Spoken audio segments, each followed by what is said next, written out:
Patrick Le Héaric, bonjour. Je rappelle Bonjour. que vous êtes le député européen, Gauche unitaire européenne, gauche verte nordique, et vous êtes également le directeur de l'Humanité. Et à ce titre, vous êtes en première ligne sur la question dont on va parler, des droits d'auteur sur Internet. Le Parlement vient de voter. J'allais dire, pour qu'on comprenne bien que comporte le texte exactement qui vient d'être voté positivement par le Parlement européen sur ces droits d'auteur à l'ère d'Internet. La question de fond, c'est qu'aujourd'hui, les grands groupes du numérique, Google, Facebook et d'autres, pompent les contenus des journalistes et les contenus des créateurs, font croire qu'ils les mettent à la disposition gratuitement au grand public, mais ils échangent tout ça contre de la publicité. Ils monétisent ces contenus qu'ils ne fabriquent pas, bien évidemment. Il n'y a aucun journaliste à Google, ni aucun musicien, ni aucune personne qui fait des films, du cinéma.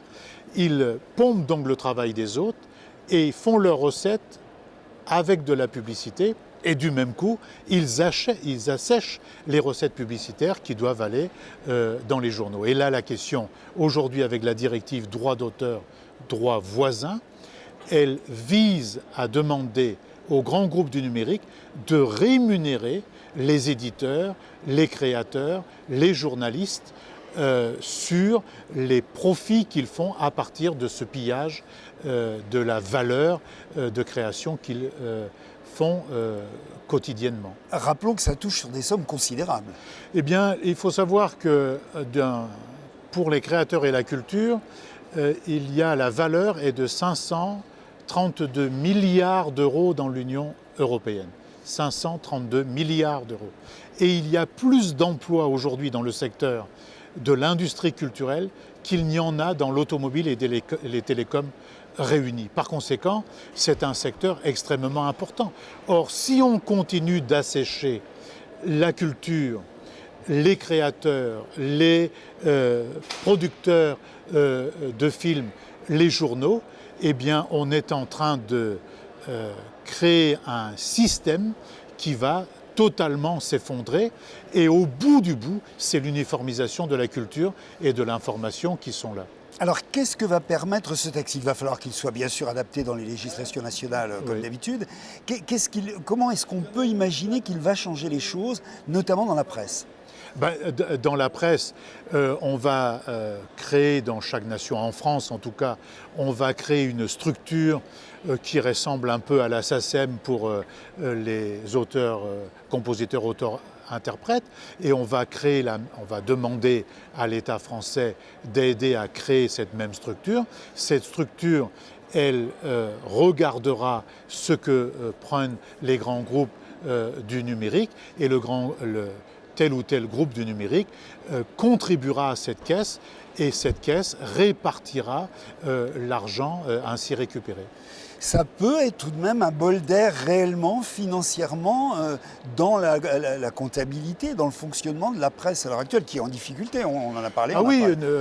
Le syndicat maintenant qui regroupe la presse nationale, la presse régionale et les magazines qu'on appelle Alliance, a chiffré qu'on pouvait raisonnablement collecter 400 millions d'euros qu'on pourrait répartir aujourd'hui dans les entreprises de presse pour aider la production journalistique, au lieu d'aujourd'hui de réduire les équipes de journalistes comme nous sommes contraints de le faire. À l'Humanité, aujourd'hui, on est si asphyxié qu'on ne remplace pas depuis très longtemps les départs en retraite, mais ne pas faire ça, c'est se priver de valeur, de création de valeur pour le journal, parce qu'on réduit les reportages, on réduit les déplacements à l'étranger, on réduit les enquêtes. Chacun sait bien que pour faire un reportage ou une enquête, il faut se donner 15 jours, 3 semaines, voire un mois. Il faut accepter qu'un journaliste n'ait pas sa signature dans le journal pendant plusieurs jours, le temps qu'il fasse son enquête. C'est ça qui crée la valeur à la télévision, à la radio, comme dans les journaux. Donc ce n'est pas simplement un vote de principe, comme il y en a souvent au Parlement européen, mais là, ça touche sur la réalité, sur le concret de la presse, du fonctionnement de la presse, de la survie, du développement même de la presse. On est sur quelque chose de réel. Tout à fait. C'est à la fois réel et c'est extrêmement important, parce que de quoi parle-t-on au fond dès lors qu'on parle de la possibilité d'améliorer, de développer le pluralisme de la presse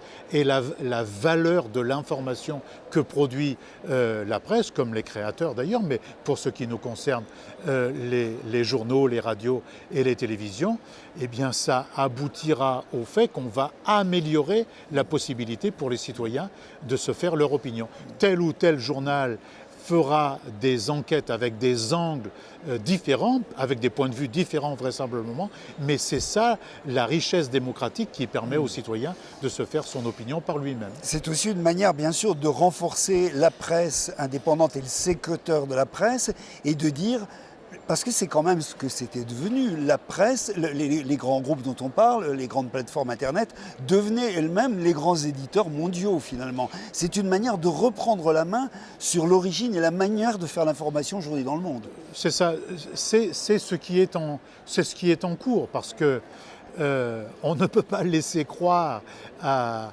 un jeune de 16-17 ans qui cherche de l'information et qui tape Google que c'est Google qui lui fournit l'information. Google n'a jamais écrit une seule ligne. Il l'organise néanmoins. Voilà, oui. Mais ce sont des journalistes d'une multitude de journaux ou de radios qui font ce décryptage des événements et de l'information et qui le mettent à la disposition. Google n'est qu'un tuyau, et un tuyau aujourd'hui qui pille beaucoup. On en parlait tout à l'heure, il y a quelques instants avant vous, avec José Bové. C'est une victoire importante, on est ici en fin de mandature. C'est une victoire qui vous semble importante, cette victoire obtenue à plusieurs niveaux finalement, obtenue par le Parlement européen aujourd'hui. Pour le monde de la culture dans son ensemble, pour les éditeurs, pour les journalistes, oui, c'est une victoire qui participe de notre combat pour la diversité et l'exception culturelle. Voilà, merci Patrick Le Yarrick. Merci.